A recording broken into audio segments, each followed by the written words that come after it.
तो चलिए अब आगे बढ़ जाएंगे, अगली खबर की तरफ रुख करेंगे। वन नेशन वन इलेक्शन पर मुश्तरका पार्लिमानी कमेटी का आज जो पहला इजलास है, और इजलास ज़राए के मुताबिक बताया जा रहा था कि आज सुबह 11 बजे ये शुरू होगा। इस वक्त शुरू हो चुका है। वन नेशन वन इलेक्शन के हवाले से बात करेंगे। मुश्तरका पार्लिमानी कमेटी का ये पहला इजलास है। कमेटी के जो वजारत है उसके हवाले से जो इजलास है वो किया जा रहा है, और इजलास सुबह 11 बजे के करीब शुरू हुआ है।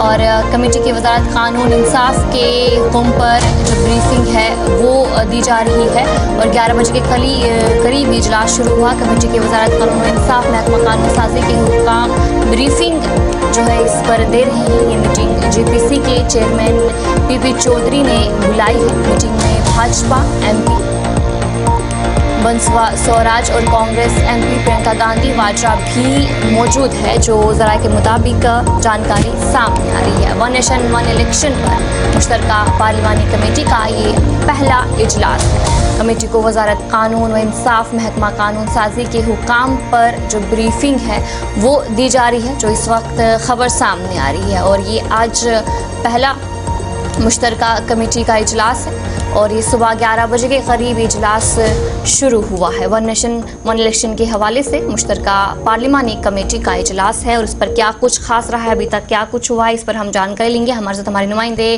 ताबिश कमाल ज्वाइन कर चुके हैं। ताबिश बताएगा कि ये जो इजलास है, जहाँ पर बताया जा रहा है कि 11 बजे के करीब इजलास शुरू हुआ, क्या कुछ खास रहा है इसमें? कि ये इजलास बहुत अहम रहेगा, क्योंकि जिस तरह से वन नेशन वन इलेक्शन को लेकर के सरकार ने पहल की थी, और पहले से ही ये तय था कि ये जो पूरा मामला है जेपीसी के पास जाएगा, क्योंकि बीजेपी लगातार इस बात तो कह रही थी कि हम चाहते भी हैं कि जेपीसी को जाए, और तमाम पॉलिटिकल पार्टी इस जो पूरी सिनेरियो तैयार किया गया है इसको बहुत अच्छे से समझ।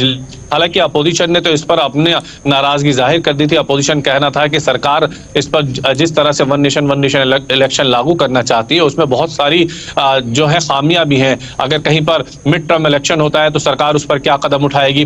दूसरा सरकार का कहना, दूसरी तरफ से अपोजिशन का कहना यह था कि सरकार ये भी बताए कि कई जो राज्य हैं जहां पर इलेक्शन के बाद भी सरकार ड्रॉप आउट हो जाती है, जैसे मध्य प्रदेश का एक एग्जाम्पल दिया गया। मध्य प्रदेश में सरकार बनती है, हालांकि कांग्रेस के कुछ विधायक टूट करके बीजेपी में जाते हैं और फिर बीजेपी की सरकार बनती है, उस पर क्या रहेगा।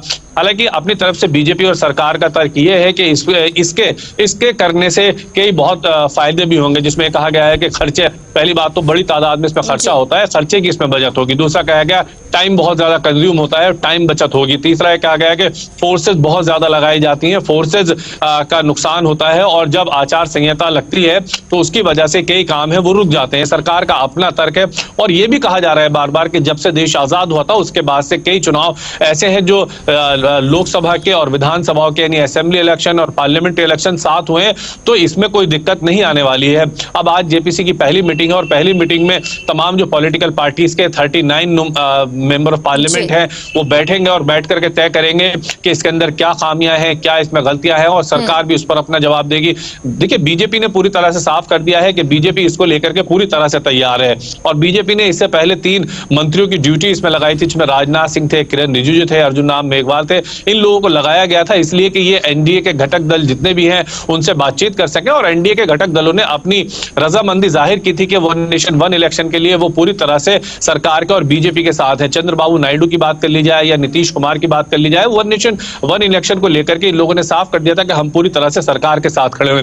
अब जो गेम आकर के फंस जाता था वो नंबर गेम है। हालांकि लोकसभा में सरकार इसको चाहे तो आसानी से पास करा सकती है, लेकिन राज्यसभा में इसको पास कराने के लिए नंबर गेम की जरूरत होगी, और उसी नंबर गेम को लेकर के लिए इसको जेपीसी में भेजा गया है। और आज देखिए मीटिंग चल रही है। मीटिंग के हवाले से अगर बात की जाए तो मीटिंग में तमाम जो पॉइंट्स है जो अपोजिशन की और सरकार की तरफ से उन पर बातचीत की जाएगी, और बातचीत के बाद जो फैसला होगा कि फिलहाल कोई भी मेंबर ऑफ पार्लियामेंट अभी कुछ बोल नहीं रहे हैं। जब तक मीटिंग खत्म नहीं हो जाती है और वो बाहर नहीं आते हैं, उस पर बोलते हैं और बताते हैं कि दोनों ही तरफ से क्या क्या बात रखी गई। जब तक कुछ कह पाना थोड़ा मुश्किल रहेगा। जी चलिए, बहुत बहुत शुक्रिया ताबिश जानकारी देने के लिए। हमारे नुमाइंदे ताबिश कमाल आपको अपडेट कर रहे थे कि जहां पर जेपीसी की तरफ से मीटिंग की जा रही है और क्या कुछ खास है जहां पर इस वक्त मीटिंग जो है जारी है।